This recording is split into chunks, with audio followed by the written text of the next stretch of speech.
Welcome to Mindless Entertainment. My name is Jesse Milestone. If the background looks weird, it's because it's different. Why is it different? It's not the permanent background, but I'm rearranging my entire apartment because I got this guy, you might know him, Jeff Hicks. He's coming to live with me in a few weeks, so I kind of need to make some space in case you were not aware. He's not a small man. I live in a studio. Concessions need to be made. Rearrangements have been happening to open up the space and make room for this wonderful guy to come live with me. But anyway, the reason we're here today, Rise of Skywalker is hitting theaters in just hours. Depending on where you live, it might already... Well, no, not quite. It's still a little early for that. But yeah, it's like it's like a half an hour till some of the earliest screenings on the East Coast. So I will be going to see it tonight. I'm taking one for the team. I'm one of those people, I need to watch the train wreck until its conclusion. And I want to get out there early. If people are like, well, don't spend money early, wait till you but I want to put the review out there. There may be some of you that are on the fence. There may be some of you that have been suckered in by certain reviews saying, Rian Johnson, totally shit cans The Last Jedi. So I want to be out there. I want to be the one watching it and letting you know, should you bother or not, and just telling you everything, and also giving you that, whether or not you go see it, giving you the cathartic release of hearing me scream my head off about it for probably at least 20 minutes. So that's coming your way tomorrow. There will be a lot of additional coverage on Patreon. I'm moving a lot of my content over there. So for just $1 a month, you'll get 2 videos a week. For $2 a month, you'll get all of my regular videos that would have been on Mindless Entertainment. So consider checking that out. But anyway, the thing I wanted to talk about before I dive into this, right?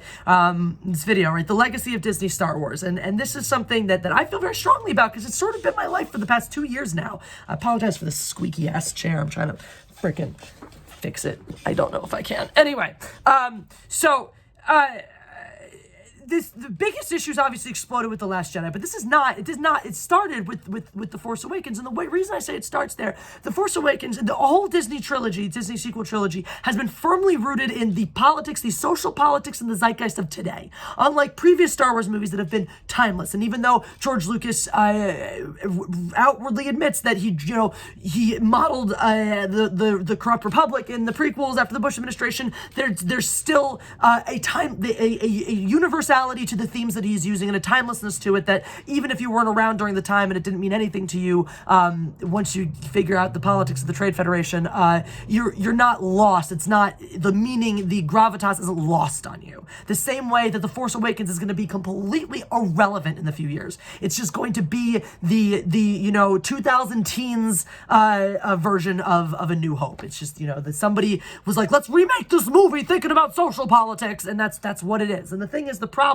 of doing that, of bringing this into this time, into this incredibly divisive time and rooting it solidly into it, is that you actually take it away from the people that it does good for and the people who need it, and from doing its job, which is bringing us together. Star Wars used to be a thing we could come together over. It used to be one of those things where, like, yeah, everyone likes Star Wars, but then if you were someone like me who really liked Star Wars and you met someone else who really liked Star Wars, now, oh my God, here's a connection. Here's something you have in common. And you may have, easy bickering moments over, like, which is your favorite of the original trilogy and which, whether or not the prequels suck as bad as everyone thinks they do, but it's good-natured and it's all in the spirit of building relationships. And now you meet someone, I like The Force Awakens, I didn't. I like The Last Jedi, I didn't. Now you're not immediately friends, now you're adversaries. Now you're pitted against each other in this really sad way that doesn't really need to be. So that's and that's the thing, is like, because of that, because you've done this, because you've created something that isn't for everybody anymore, it's just for very specific people, and if you don't like it, and now that's the other fucking thing, right? And there's a big, and you've seen, this is a trend now, this is a pattern that's happening. You have, like, even when Ghostbusters 2016 failed, right? In the moment, the narrative wasn't so much like, oh, it failed because men, like, there was a sense that in that time, oh, well, it failed because it kind of sucked. Like, we went for it, we tried, no one was super mad about, like, even in that moment when it was coming out, I mean, maybe I just wasn't on the internet enough, but, like, people were just like, you don't need to do this, I don't understand why you're gender bending this movie, but no one was like, oh, fuck this movie, until it turned out to be a hot, steamy piece of garbage. If they had done a great job, if they had built beautiful chemistry and done something that paid homage to the originals in a way that made sense, I'm sure people wouldn't be freaking freaking out about it. But then you have The Last Jedi. The Last Jedi, what Rian Johnson did is he normalized this idea of let's blame the fans. Let's blame the fans for not seeing it, for not liking it. Let's start attaching isms. You know, people say like, oh, well, the prequels were divisive too. No one got called a fucking bigot for liking or not liking The Phantom Menace.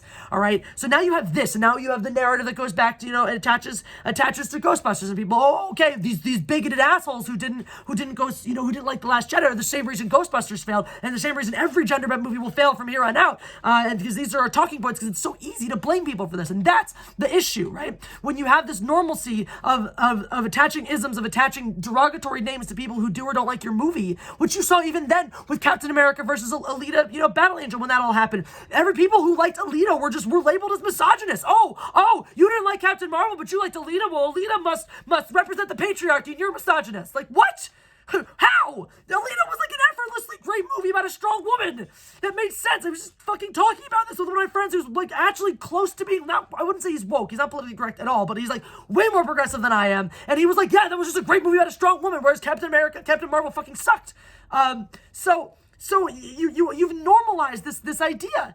You've normalized this pattern of behavior, this us versus them bullshit, and made it seem like it's an okay thing to do. So that's what you have, right? Now you've taken Star Wars away from people, and it becomes a thing that people feel like they own.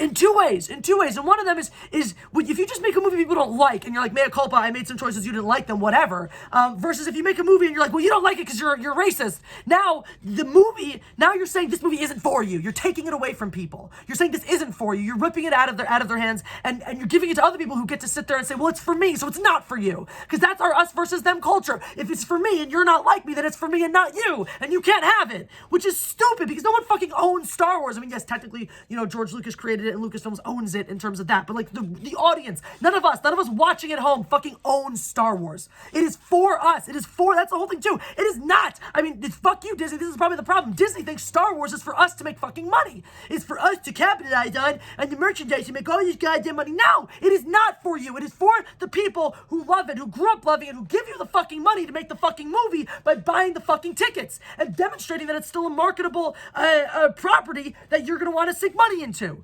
And you forgot that along the way, Disney. You fucking forgot that. And you tried to act like the idea that is Star Wars, the beautiful thing that touched so many people's lives and had an impact on so many children growing up, and their children, and even their children's children at this point. That somehow is that, yeah, there's probably some people who have grandkids by now who were alive then. I'm sure it happened.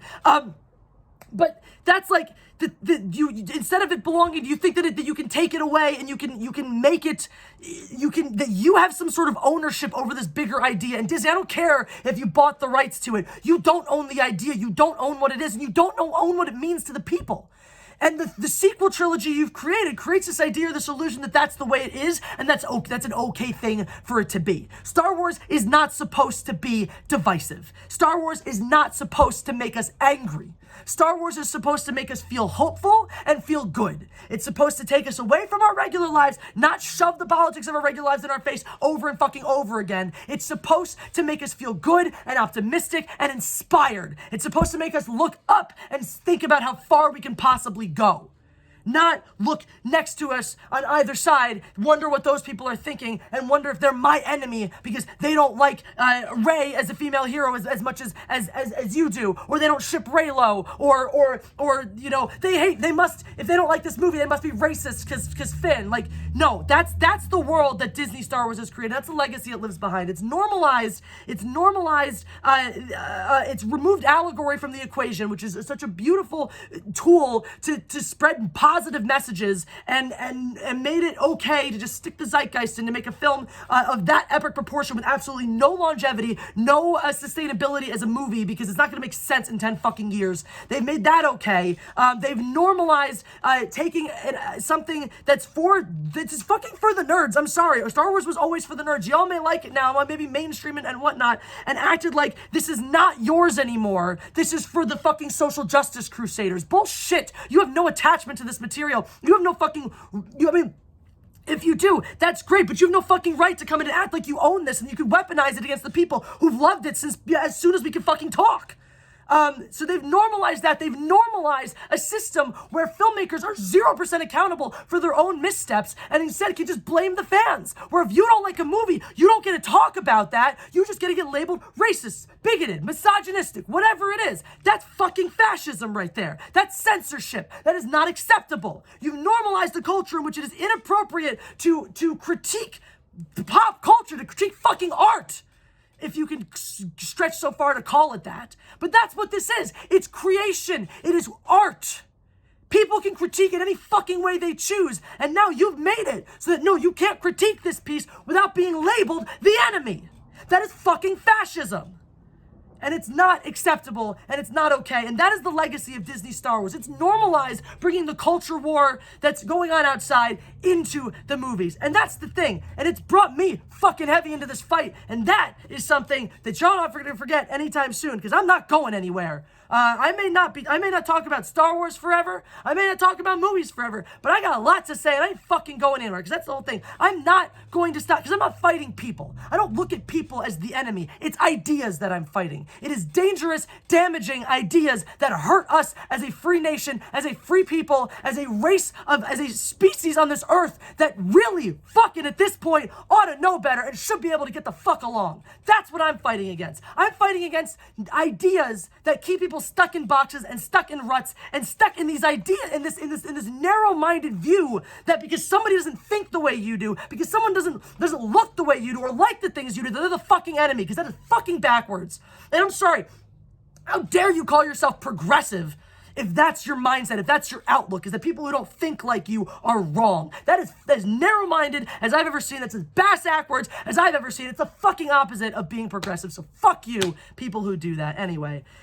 I just figured I should, get riled up a little before I get fucking riled up for 2.5 hours in a theater. I wanted to share that with all you guys. Once again, if you want to see more of my content, a lot of it's going on Patreon right now. You will see my Rise of Skywalker review tomorrow. Thank you guys so much for being a part of this channel. 2 years ago around this time is when it really took off because of The Last Jedi, and it's been a fucking roller coaster ever since. So thank you to those of you who've been here for all of that, and thank you for being the best fans ever. Got some links popping up. Make sure you click on them. You can get in the description below if you want things like my PayPal, my Patreon, my Teespring. I have an awesome new design up there. Mindless Entertainment on Instagram, Jesse Milestone on Twitter. Follow all those things. Follow at Team Jesse. It's the Jesse Milestone fan account on Twitter. Super cool. Lots of stuff. Subscribe to LA Cheesesteak Reviews. That's a show that's going to be, we're going to be rebooting in the new year. It's going to be super fun. We're trying to find a decent cheesesteak in LA, largely failing. Hilarity ensues. You guys are going to love it. And yeah, keep watching me. And God Empress out.